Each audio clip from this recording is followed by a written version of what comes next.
이 영상은 클로바 더빙으로 제작되었습니다.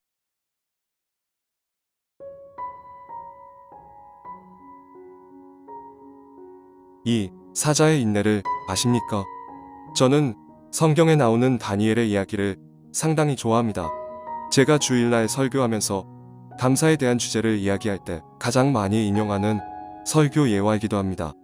전에 행하던 대로 예루살렘 하나님의 전을 향하여 기도했을 뿐인데 그 믿음을 오히려 시기하여 다니엘을 미워하고 참소하는 자들이 왕을 꼬드겨서 법령을 만들고 다니엘을 모함하여 사자굴에 던지게 한 사건, 그리고 최대의 위기를 맞고 사자굴에 던져진 다니엘을 지키시고자 하나님이 천사를 보내서 사자의 입을 봉하시고 다니엘을 굶주린 사자들의 입에서 구원하신 하나님의 강한 손을 생각하면 너무나 가슴이 뜨거워집니다. 다니엘이 항상 섬기는 하나님이 바로 하나님의 종 다니엘을 구원하시고 사자굴에서 건지시고 그 이후 바벨론 왕의 더 큰 총애를 받으며 왕으로 하여금 살아계신 하나님께 영광 돌리게 했습니다. 이 사건은 아무리 생각해도 너무나 통쾌하고 멋있는 일입니다. 항상 설교를 증거한 뒤에 다니엘이 던져진 그 사자굴에서 그때 그곳에 무슨 일이 있었을까? 다니엘이 구원받고 난 후 다니엘과 함께 그 밤을 보낸 그 사자들은 어떻게 되었을까 하는 호기심과 궁금증을 가끔씩 가져본 적이 있었습니다. 2007년 12월의 어느 날 꿈을 꾸었습니다. 꿈속에서의 나는 바벨론의 총리인 다니엘이었습니다. 왕이 급하게 보낸 병사들에 의해 영모를 꾀한 반역자들처럼 체포되고 재판도 없이 사자에게 던져져서 사자밥의 끔찍한 형벌을 받게 되는 곳으로 끌려갔습니다. 그곳은 나라의 큰 잘못을 한 사람들만 끌려가는 곳이었습니다. 하나님께 예배드리면 이렇게 나라법을 어긴 반역죄로 잡힌다는 것을 알았지만 이렇게 개처럼 짐승처럼 발로 걷어차이고 질질 끌려와서 사자굴 앞에 서게 되니 이제야 실감이 났습니다. 그리고 그동안의 삶들이 떠오르며 만감이 교차했습니다. 그러나 후회는 하지 않습니다. 비록 사자밥이 되어 내 생명이 끝날지라도 내 영혼은 하나님께 갈 것이니 죽음이 두렵지 않았습니다. 마지막으로 눈을 감고 내 삶의 순간순간 인도하심을 감사드리고 내 마지막 삶을 하나님께 부탁드렸습니다. 마지막 소원 같은 내 기도가 끝나기 무섭게 곧 이어 병사들이 나를 지옥의 입구처럼 시커먼 동굴 속으로 짐짝처럼 휙 집어던졌습니다. 너무나 순식간에 벌어진 일입니다. 이제 곧 나는 무서운 짐승들에게 물어뜯겨 죽으리라는 상상을 했습니다. 눈을 꼭 감고 이를 악물었습니다. 그런데 사자굴에 곤두박질 쳐져 떨어진 나는 죽지도 않고 아무 상해도 입지 않았습니다. 동굴 내부가 너무 어둡고 사방이 너무 캄캄해서 분간이 안 되는데 아주 흥분되고 거친 수십 마리의 짐승 숨소리만이 그 공간을 공포처럼 가득 채웠습니다. 돌을 굴려 덮은 동굴 입구를 통해 가느다란 빛이 새어 들어와서 동굴 내부가 조금씩 밝아지더니 내 주위를 어슬렁거리는 덩치 큰 그림자 형상들이 보이는 것입니다. 그때 갈기가 아주 크고 얼굴이 험상궂은 얼굴의 짐승이 내 앞으로 불쑥 다가왔습니다. 그런데 순간 너무나 깜짝 놀랐습니다. 그것은 덩치가 사람보다 3배에서 4배나 큰 사자였습니다. 그 사자가 내 옆으로 오더니 사람처럼 말을 건네는 것입니다. 사자가 그 큰 얼굴을 갑자기 내게 내민 것도 두렵고 깜짝 놀랄 일인데 내게 허스키하고 굵은 남자의 목소리로 말을 거니까 더 놀랐습니다. 다니엘 선지자님 맞으시지요?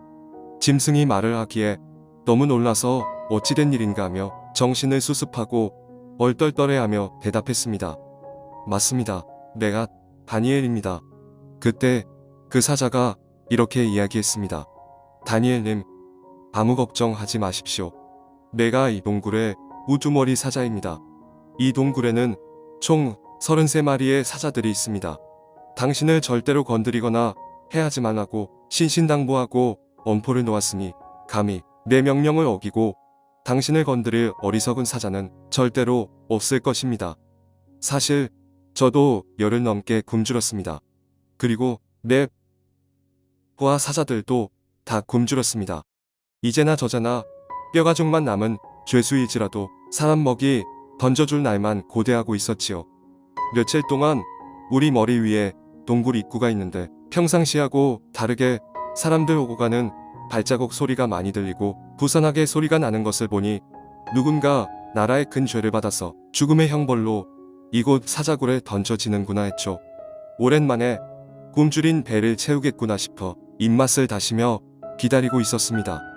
그런데 어젯밤에 이 캄캄한 동굴에 몸에서 햇살 같은 빛을 발하는 하나님의 사자가 찾아오셨습니다. 우리들은 컴컴한 동굴에 하도 오래 있어서 눈이 다 빛에 약한데 동굴 안으로 오신 그 천사는 자기 이름을 가브리엘이라 하셨습니다. 그분이 저에게 너는 나와 약속 하나를 지켜줄 수 있겠느냐고 물으셨습니다. 저는 너무나 강한 빛 가운데 오신 그분이 전혀 우리를 두려워하지 않고 담담히 나를 대하시는 모습에서 알 수 없는 위엄과 범접할 수 없는 강함을 느꼈습니다. 그래서 하나님이 보내셨구나 생각했지요. 약속을 지켜줄 수 있겠느냐 하시니 그분의 질문에 당연히 그렇게 하겠다고 약속드렸습니다. 내일이면 이곳에 사람 하나가 던져질 것인데 그분은 다니엘이란 이름을 가졌고 이 바벨론 나라의 총리 대신이면서 하나님께 무척 사랑받는 귀한 선지자이기도 하다는 것입니다. 그러더니 너는 내일 그분을 절대로 해하지도 말고 상하지도 말고 오히려 털끝 하나 다치지 않도록 내 품에 품고 밤새 지켜드리라고 당부하시는 것입니다. 그러면서 그 천사가 내가 어릴 적 뛰어놀던 유프라테스 강가를 기억하느냐라고 물으시는 것입니다. 내가 어릴 적 호기심에 인가에 가까이 왔다가 사람들이 놓은 덫에 잡혀서 여기까지 온 세월이 벌써 3년이 지났지 않느냐. 이 동굴에서 살아남기 위해 다른 덩치 큰 사자들과 얼마나 많이 목숨 걸고 다투어서 오늘날 이 무리의 우두머리가 되었는지 내가 다 안다. 내가 떠나온 곳에 아직 너를 기억하고 그리워하는 내 부모가 아직 그곳에 생존해 있고 평화롭게 살고 있단다. 내가 이 어두컴컴한 동굴에서 답답함과 굶주림에 지쳐 잠잘 때 내가 어릴 적 마음껏 달리던 그 초원을 너는 매일 밤 꿈꾸지 않았느냐. 내일 이곳에 던져지는 다니엘 선지자님은 너를 자유롭게 풀어줄 힘을 갖고 있는 분이란다. 너와 함께 있는 32마리의 사자 무리들도 다 너와 함께 너의 고향 유프라테스 강가로 보내줄 것이다. 너는 내일 밤 아무리 배고프고 허기져도 그날 하루는 배고픔을 참아야 한다. 그날 하루를 무슨 상황에서든지 배고픔을 참고 인내하며 다니엘 선지자를 안전하게 지켜줄 수 있겠느냐. 이렇게 물으셨습니다. 저는 가브리엘 천사에게 대답했습니다. 내 남은 인생을 저 밝은 세상에서 저 푸른 초원에서 마음껏 달리며 살 수 있는데 그 하루를 참지 못할 이유가 어디 있겠습니까? 무슨 일이 있어도 내게 당부하신 이 사명을 잘 지키겠습니다라고 답변드렸지요.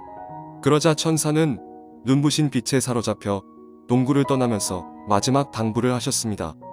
사자야, 인내하여라. 내가 너에게 약속한 것은 반드시 이루어지리라. 사자야, 인내할 수 있겠느냐. 내 인내로 너는 자유를 얻게 될 것이다. 그러면서 제 곁을 떠나가셨습니다. 그리고 오늘 어제 그 천사의 말씀처럼 정말로 다니엘 선지자님이 이 동굴로 오신 것입니다. 다른 내 부하 사자들은 천사의 목소리를 아무도 듣지 못했습니다. 오직 나에게만 들리고 보인 것입니다. 그래서 내가 사자의 언어로 그들에게 내일 이곳에 들어오는 사람은 내 것이니 아무도 건들지 말고 해하지도 말라고 엄포를 놓았습니다. 사자들의 규율은 사람들의 규율보다 더 강하고 엄합니다. 어기면 바로 죽음입니다. 그러니 다니엘 선지자님은 안심하시고 오늘 내 따뜻한 털을 이불 삼아 편히 쉬십시오. 그리고 내일 천사가 일러준 대로 편안히 이 동굴을 나가시면 된답니다. 다니엘님, 이 동굴을 편안히 나가시게 되거든 저를 풀어주신다고 남자답게 약속해 주시겠습니까? 이렇게 나에게 정중하게, 그렇지만 우두머리 사자답게 위품 있고 당당하게 물었습니다. 사자의 사연을 모두 들은 나는 하나님께 감사를 드렸습니다. 내 눈에서 하나님의 은혜에 감복해서 눈물이 흐릅니다. 내가 어둡고 컴컴한 동굴에서 33마리나 되는 열흘이나 굶주린 사자굴에 떨어졌는데도 하나님은 미리 천사를 보내 이 대장사자와 약속하셨구나 생각하니 하나님의 함께하심과 지켜주심에 또 눈물이 왈칵하고 흘렀습니다. 눈물을 닦으며 우두머리 사자에게 남자답게 굳은 결의로 약속하며 대답했습니다. 내일 내가 이 사자 굴에서 나가 다시 관직과 명예를 회복하고 바벨론의 총리 대신이 되면 내가 너와 이곳에 함께 있는 모든 사자들을 내가 어릴 적 마음껏 뛰놀던 그 유프라테스 강가의 드넓은 초원으로 내 부모가 있는 곳으로 자유롭게 풀어주겠다. 이렇게 말하고 사자와 더불어 사나이 대장부로서 서로 굳은 약속을 했습니다. 갑자기 하루 동안 벌어진 일들과 무장한 왕궁 군사들에게 체포되고 끌려와서 사자굴에 던져지고 곧 죽게 된다는 압박감과 공포에 떨다가 사자를 통해 하나님의 지켜주심을 듣고 내 마음이 홀가분하게 되니 몸이 풀어지고 몹시 피곤해졌습니다. 나와 지금껏 이야기 나누던 그 우두머리 사자 품에 어린아이처럼 안겨서 깊은 잠으로 골아떨어졌습니다. 그런데 곧 새벽 기도에 가라고 새벽 4시 알람이 울리는 소리에 놀라 깨어보니 꿈속에서의 사자품이 아니라 내 집안, 내 안방, 내 포근한 이부자리 위에서 잠이 화들짝 깬 것입니다. 사자의 인내를 아십니까? 하물며 우리는 어떤 하나님의 일꾼이 되어야 할까? 많은 깨달음이 왔습니다. 사자도 인내하는데 하나님의 아들딸인 우리가 하나님의 뜻을 이루기 위하여 인내하지 못할 일이 무엇이 있겠습니까? 사자의 인내를 아십니까?